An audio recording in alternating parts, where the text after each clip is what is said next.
ఇక విజయనగరం జిల్లా భోగాపురం విమానాశ్రయంలో ఎయిర్ ఇండియా విమానం విజయవంతంగా టేకాఫ్ అయింది. ఎయిర్పోర్ట్ నిర్మాణాన్ని డెడ్ లైన్ కంటే ముందుగానే పూర్తి చేశామన్నారు కేంద్ర విమానయాన శాఖ మంత్రి రామ్మోహన్ నాయుడు. కేంద్ర ప్రభుత్వం సహకారంతో ఎయిర్పోర్ట్ ను అత్యాధునిక సాంకేతికతతో నిర్మించామన్నారు. విమానాశ్రయ నిర్మాణం దాదాపు పూర్తయిందన్నారు. ఎయిర్పోర్ట్ ద్వారా స్థానిక యువతకు పెద్ద ఎత్తున ఉపాధి అవకాశాలు కల్పించామన్నారు.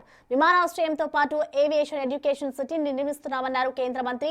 ఏవియేషన్ సిటీకి 136 ఎకరాల భూమిని దారదత్తం చేసిన అశోక గజపతిరాజుకి, ఎయిర్పోర్ట్ కోసం పనిచేసిన ప్రతి ఒక్క కార్మికునికి ధన్యవాదాలు తెలిపారు. ఏవియేషన్ సిటీ ద్వారా యువతకు స్కిల్ డెవలప్మెంట్ లో శిక్షణ కల్పించేందుకు కృషి చేస్తున్నామన్నారు. నరేంద్ర మోదీ గారి చేతుల మీదుగా మరొక 4-5 నెలల్లో ఇక్కడ బ్రహ్మాండమైనటువంటి కార్యక్రమంతో ఇది ఇనాగ్రేట్ చేయాలని ఒక సంకల్పంతో ముందుకెళ్తున్నాం. టెస్ట్ ఫ్లైట్ ఈరోజు చూశారు, మీ కళ్ళ ముందే మీరు ల్యాండ్ అయ్యారు. ఈ యొక్క టెస్ట్ ఫ్లైట్ ల్యాండ్ అయిందనంటే దీనికి సంకేతం ఏంటంటే కీలకమైనటువంటి ఎయిర్పోర్ట్కి సంబంధించి కీలకమైనటువంటి అంశాలు ఏవైతే ఉన్నాయో అవన్నీ కూడా పూర్తి చేసుకున్నాం. టెస్ట్ ఫ్లైట్ ల్యాండ్ అవ్వాలంటే చాలా సవాలక్ష అవన్నీ చెక్ లిస్టులు అన్నీ కూడా టిక్కులు పెట్టుకోవాలి. అవన్నీ జరిగితే కానీ ఫ్లైట్ ల్యాండ్ అవ్వడానికి ఇక్కడ లేదు. అది ల్యాండ్ అయిందనంటే ఒక రకంగా ప్రాజెక్టు లాస్ట్ దశలో అన్నీ కూడా పూర్తి చేసుకునే సమయంలో ఉన్నామన్న సంకేతం.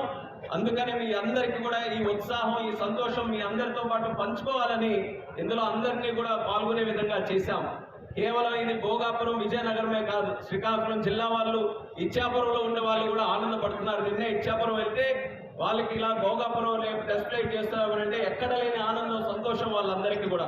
విశాఖపట్నం కానీ, అనకాపల్లి కానీ, ఆఖరికి మన బార్డర్లో ఉన్న ఒరిస్సా కానీ, లేకపోతే రాయపూర్ ప్రాంత వాసులు కానీ, వాళ్ళందరూ కూడా ఈరోజు వాళ్ళందరికీ సంబంధించినటువంటి ఒక అభివృద్ధి కార్యక్రమం జరుగుతుందని అందరూ కూడా కనెక్ట్ అవుతున్నారనంటే ఎంత బలంగా ఈ యొక్క ప్రాజెక్టు వాళ్ళందరూ అనుసంధానం అవుతున్నారు. ఈ సందర్భంగా మరొకసారి తెలియజేసుకుంటున్నాను. చాలా ఎమోషనల్ మూమెంట్ ఇది మనందరికీ కూడా. ఉత్తరాంధ్రలో ఎప్పుడు ప్రాజెక్టులు మొదలు పెట్టడమే కానీ ఎప్పుడు పూర్తయితే ఎవరికి తెలియదు అన్నట్టుగా ఉండింది. వాళ్ళందరికీ కూడా సమాధానం ఈ అల్లూరి సీతారామరాజు ఇంటర్నేషనల్ ఎయిర్పోర్ట్ అని తెలియజేసుకుంటున్నాను. రేపు భవిష్యత్తులో ఉత్తరాంధ్ర తాలూకా రూపురేఖలు మారబోతున్నాయి. విశాఖపట్నం ఎకనామిక్ రీజన్తో మనం ముందుకెళ్తున్నాం. విశాఖపట్నం ఎకనామిక్ రీజన్కి కేంద్ర బడ్జెట్లో కూడా నిధులు కేటాయించి మన ప్రాంతం అన్ని విధాలుగా డెవలప్ చేయాలని కేంద్ర ప్రభుత్వం తాలూకా సహకారం చంద్రబాబు నాయుడు గారు ఆధ్వర్యంలో తీసుకుంటున్నాం. ఎంఆర్ఓ కెపాసిటీ కానీ, ఎయిరో ఇండస్ట్రీస్ కూడా ప్రమోట్ చేయడానికి మరొక 500 ఎకరాలు చంద్రబాబు నాయుడు గారు ఇక్కడ కేటాయించడం జరిగింది.